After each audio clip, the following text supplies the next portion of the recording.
y'all, my name is Bianca and welcome to Briarwood's new series, Nature at Home. I'm here in my backyard to try to show you that you can find nature anywhere. I know a lot of times we go to places like Briarwood or other camps or other places to try to see nature, but I want to let you know that you don't have to drive 4 hours, you don't have to go super far to find nature near you. My goal for this series is for me to help you find nature around you, whether that's in your own backyard, in your neighborhood, maybe a park not that far away. You don't have to travel far to find nature. Nature is everywhere. God's creation is everywhere, and I'm here to help you take advantage of it. Our first episode is called Birds in Your Backyard. Throughout this episode, I'm going to show you birds in my own backyard, which is where I am right now, as well as in my neighborhood not that far away. There's a lot of birds out there, and especially in the summer, but you don't notice them unless you look for them. So my goal here is to show you the birds that I found in my neighborhood to help encourage you to look for birds in your own neighborhood. They're there, it's just we don't notice them until we start looking for them. So come on, let me show you what I found. Alright, so like I said, I'm in my own backyard right now, and one way that makes it easy for me to see birds is this bird feeder.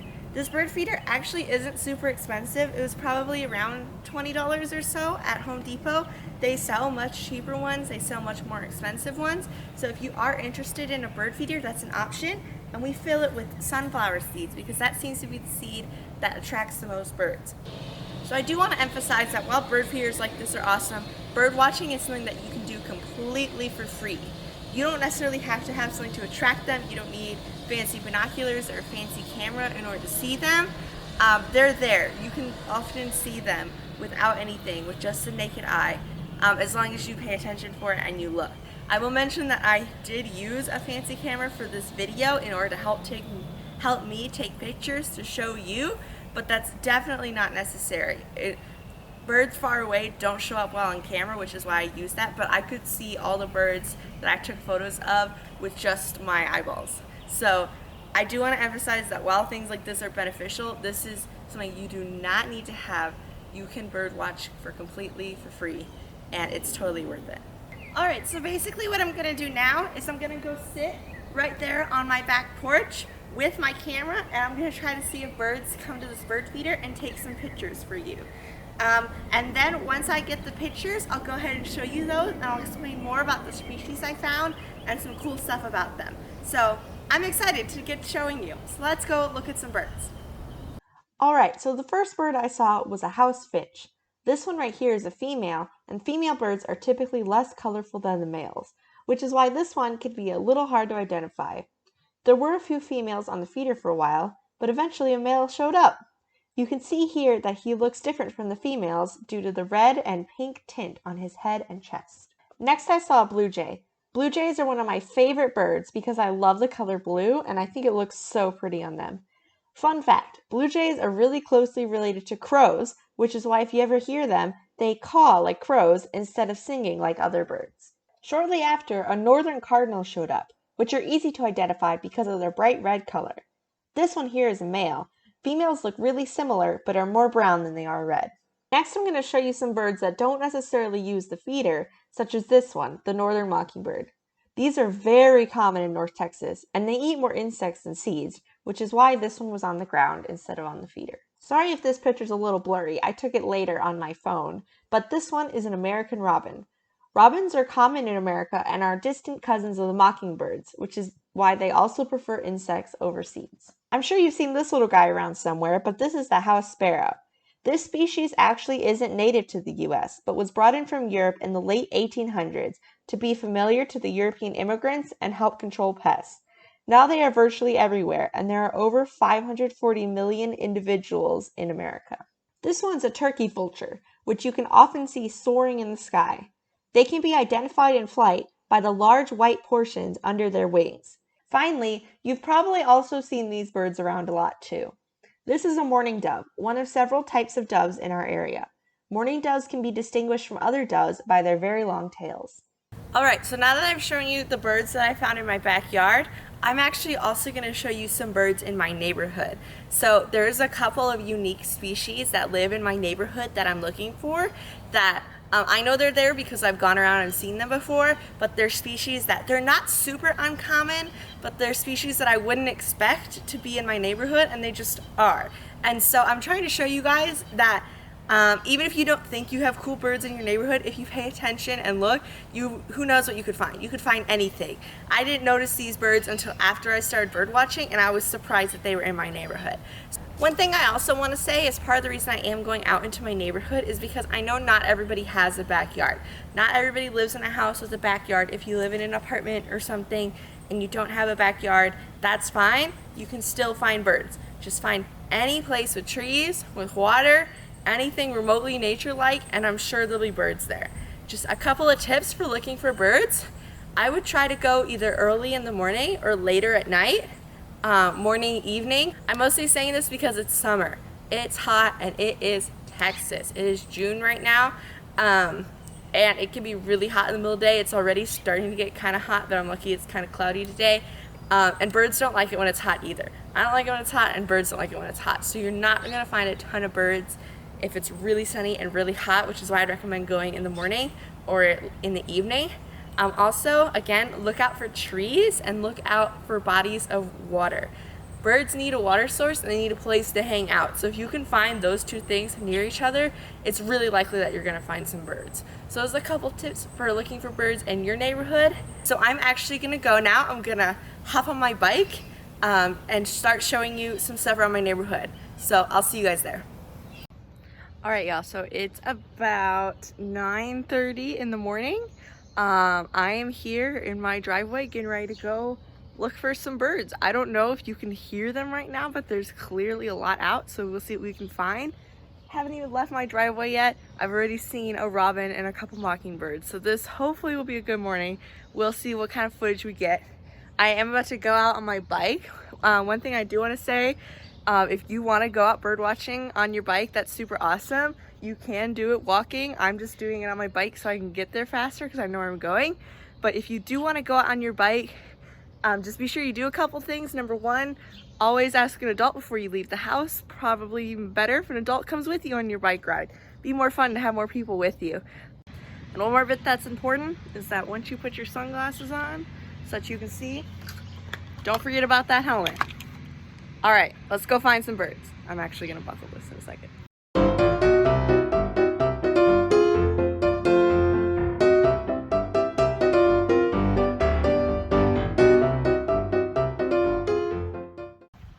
All right, so I'm here at my first stop. This is a little creek that is not too far from my house. I was literally on my bike for probably 2 minutes to get here. But I am here because this creek is a nice water source, and so water sources are a great place to start when looking for birds, and also trees like this. I can definitely hear the birds right now. Like, I don't know if you can hear the screeching. There's also a little extra noise, but so I'm gonna take a minute to look around, see if I can find anything. I'm pretty sure I saw a duck down there earlier too, so I'll see if I can get some more close-up shots to show you what's around here. But yeah, for beginning bird watchers, great places to start. Find a water source like this or a pond or something, and then try to find some nice trees. All right, let's see what we can find. So these ducks ended up being the only birds I saw in this area, but these are two female mallards. You may be more familiar with a male mallard with its iconic green head. All right, so I'm here at a pond in my neighborhood. This is a pretty basic pond. It was actually just across the street from that creek I was just at. And ponds are also a great place to look for birds. The hard ones to catch are the swallows. They often swoop over the pond a lot. I'll try to see if I can get good footage of those. If not, I might just show you a picture that somebody else took because they're super fast and hard to see. However, I do know that in one of these trees right over here, I just saw a scissor-tailed flycatcher, which are a type of bird that is fairly common around this area, but they're not like super common everywhere. So I'm gonna try to see if I can get a good picture of it for you so that you can see it up close, because it's a really cool bird and it's kind of unique. It's not one that you see every single day. So let's see what we can get. Here's some pictures of the scissor-tailed flycatcher. As a flycatcher, these birds can often be seen flying between trees, catching flies and other insects for food. They are most distinguishable by their long tails, which split open like scissors when in flight. Alright, so another thing I want to mention about birds is that birds can sometimes be shy, especially these scissortails I've been trying to get pictures of. They don't like it when you get too close. I was trying to film, they were in this tree previously. I was trying to get pictures of them. I wasn't even this close. I was like still quite a feet further away. And he still flew away. He is on this telephone pole right now. I'll probably show you the pictures I got, and I might try to get a video of him. But yeah, when you're bird watching, that's one thing you do have to be careful for, is to not get too close and to not be too loud. And so those are the only real downsides to bird watching, is that sometimes it's hard to see them if you're too far away. But there are different birds. I know the scissortails are a lot more shy than some other birds. Other birds will come up and get real close to you, or especially if you have a feeder or something. So it depends on the bird, but in general, try to not get super close, otherwise they'll fly away, and try not be too loud because they'll get scared by the noise. Here are a few more pictures I got of the scissortail while it was up on the wire. I love scissortails a lot because their colors are really pretty and their tails are very cool and unique. So one more thing I did want to mention is that there is another species of bird I was looking for that's kind of unique to this area that actually hangs out on that telephone pole behind me. I'm a little far away, but I went out there a little bit earlier, got a closer look, and I didn't see them. But I haven't seen them the last couple of days, so hopefully we're still there. I normally see them in the evening, so I may come back later today or the next day to see if I can find them. If not, I may have to show you some old photos. But it's a pretty cool bird, and if I find it, I will explain more to you about what it is. So now I'm going to get on my bike again, and I'm going to head to probably just one more area today, where I think I might be able to get a better picture of the swallows. We'll see. I definitely saw them a ton around here, but they're so fast it was really hard to get a good picture. So we'll see what we can find. Let's go.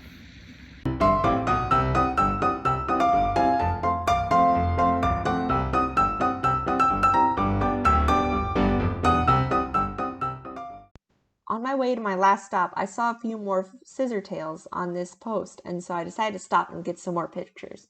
These pictures are great because they're closer up and it's a lot easier to see that pretty orange color under their belly. Alright, so I'm actually at my last spot right now of the day. I am technically not in my neighborhood anymore. I crossed the street. I'm by a school near my neighborhood.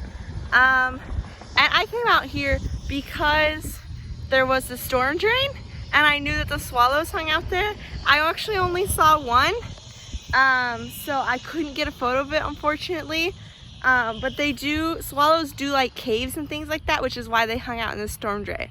Don't go in a storm drain, that's not safe. I was observing from a safe distance and I didn't see anything. I did see a couple things out here I didn't quite expect to see. Sorry if you hear traffic, there is a decently busy street out here, so please be careful if you're crossing the street. I did see a couple things I wasn't expecting.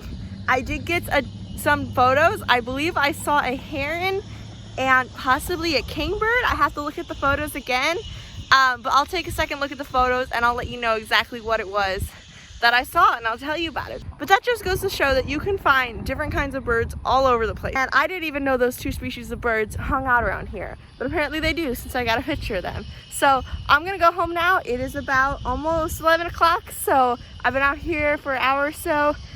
It's starting to get hot, it's still June out, so I'm gonna go home, take a look at those pictures, and let you know what I found. See you later. This bird is a western kingbird, which is actually a type of flycatcher similar to the scissortail. Kingbirds can be hard to distinguish from one another, but I know that this one is a western kingbird because it is the only type of kingbird that lives in this region of Texas. This bird is a green heron. Herons often are found in shallow water, skimming the surface for food, which is likely why I found this guy near the storm drain. So I didn't end up getting a good picture of the swallow, but I wanted to tell you about it anyways. This is the barn swallow, and they are commonly seen swooping quickly over lakes and other water sources, catching bugs. They're called barn swallows because they often like to live in barns, but they also like other enclosed spaces, such as the storm drain that I showed you earlier. Alright, so it is several hours since I last talked to you. It's actually 8:30 p.m., so almost like 12 hours. But I was talking about a bird earlier that I've seen on these telephone poles here, and I saw it. I can't show you on video just because it's so small and it might have even flown away by now, but I did get some pictures of it. The bird I'm talking about is called an American kestrel. I'll show you the pictures, but it almost looks like a tiny falcon. It's really cool. It's probably about the size of like a dove, so it's definitely not what you think of when you see a falcon. But it's a really cool bird that just happens to be around here. I didn't know that it was around in this area until I just happened to see it one day. And we tend to see it in the evenings when we're on our walks. I'm actually on a walk with my dad right now. But yeah, we tend to see it more in the evenings, which is why I didn't see it this morning and I only saw it now at 8:30 p.m. But yeah, that's just one more cool bird that you can find just randomly in your neighborhood. So I'll show you the pictures now. Here we go. Like I said earlier, this is the American kestrel. It is the smallest member of the falcon family and is about the same size as a dove. While it can be easy to mistake this for another bird due to its small size, keep an eye out for its curved, pointy beak that is unique to falcons, as well as the 2 dark stripes on its face. Alright, so I'm done. That's all the birds that I saw today. I hope you enjoyed watching. I hope you learned a little bit of something new about birds, and I hope you go out in your own neighborhood and look for birds. I encourage you to do that. If you find anything cool, or even if you don't think it's cool, I think all birds are cool. If you find anything, feel free to share it with me. Comment what you found. Show me a video on Flipgrid. Tell me what you found. I'd love to hear about you guys going out in your own neighborhoods and your own backyards and finding birds. Alright, so that's it for today. Come back next week for more Nature at Home with Bianca. See you next time. Do you guys like my shirt? It says, "Caution, this person may talk about birds at any moment." Shout out to my aunt who bought me this shirt. It's amazing. So now he's on this telephone pole. Oh, and he's moving. Where's he going? Oh no, he's just doing a dance. So never go in a storm drain. Okay? So, sorry, I'm looking at something right now. That's the bird I saw earlier. See, they're everywhere. But don't go in. I'm watching you. Anyways, I showed you some of the birds in my neighborhood, and so I hope you have fun. Sorry, bird just landed on the feeder. I already got a picture of it though. Nothing